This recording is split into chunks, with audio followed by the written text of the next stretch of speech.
ये चैनल केवल मनोरंजन के लिए है। हम किसी भी तरह के अंधश्रद्धा को बढ़ावा नहीं देते।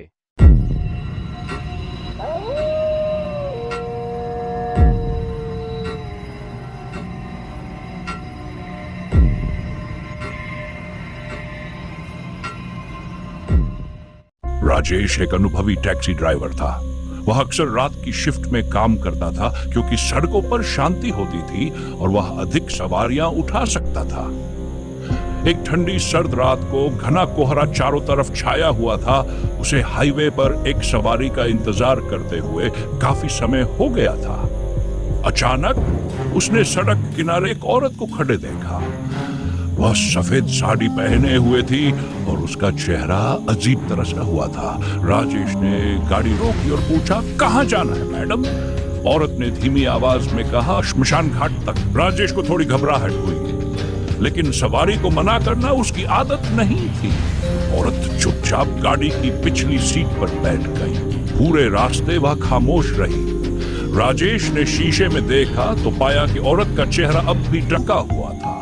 जैसे जैसे गाड़ी श्मशान घाट की तरफ बढ़ी, राजेश को अजीब अजीब आवाजें सुनाई देने लगी। सड़क पर कहीं कहीं परछाइयों के झटके महसूस हुए। उसने खुद को शांत रखने की कोशिश की, लेकिन उसकी धड़कनें तेज हो रही थी। जब श्मशान घाट करीब आया, औरत ने कहा, यही रोक दो। राजेश ने गाड़ी रोकी और जैसे ही उसने पीछे मुड़कर देखा, वह स्तब्ध रह गया। पीछे की सीट खाली थी। औरत गायब हो चुकी थी। उसने पूरे गाड़ी के अंदर बाहर देखा, लेकिन उसका कोई निशान नहीं था। डर और बेचैनी से वह जल्दी से गाड़ी लेकर वहां से भागा। कुछ दिनों बाद उसने सुना कि कुछ साल पहले उसी रास्ते पर एक औरत की दुर्घटना में मौत हो गई थी। तब से वह रास्ता हमेशा भूत या किस्सों के लिए बदनाम था।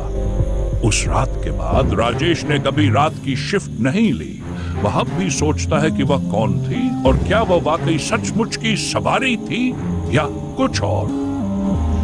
राजेश ने रात की शिफ्ट छोड़ दी थी, लेकिन वह उस घटना को भूल नहीं पा रहा था।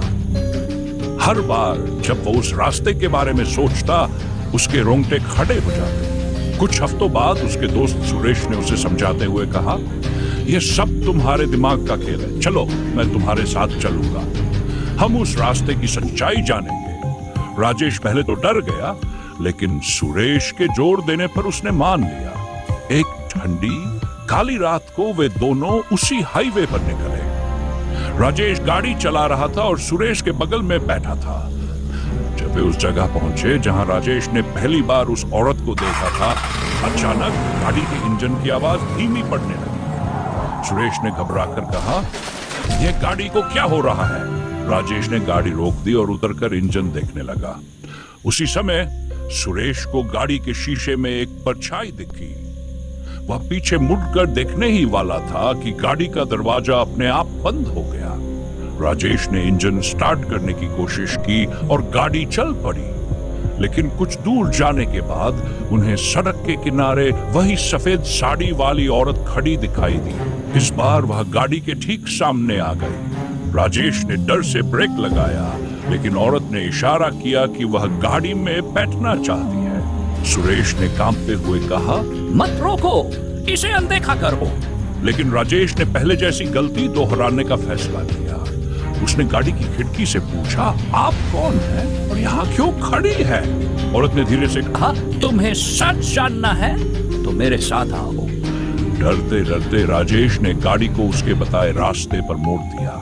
वे एक सुनसान गांव पहुंचे, जहां सिर्फ टूटे फूटे मकान और अजीब सी खामोशी थी। औरत ने गाड़ी रुकवाई और अंदर एक पुराने पेड़ की तरफ इशारा किया। उसने कहा, यही मेरी हत्या की गई थी और मेरी आत्मा न्याय की तलाश में भटक रही है। राजेश और सुरेश के पैरों तले जमीन खिसक गई। अचानक औरत हवा में गायब हो गई। उसी समय पुलिस की एक गाड़ी वहां से गुजरी। उन्होंने ये घटना पुलिस को बताई। पुलिस ने बताया कि सालों पहले यहाँ एक औरत की हत्या हुई थी, लेकिन आरोपी कभी नहीं पकड़ा गया।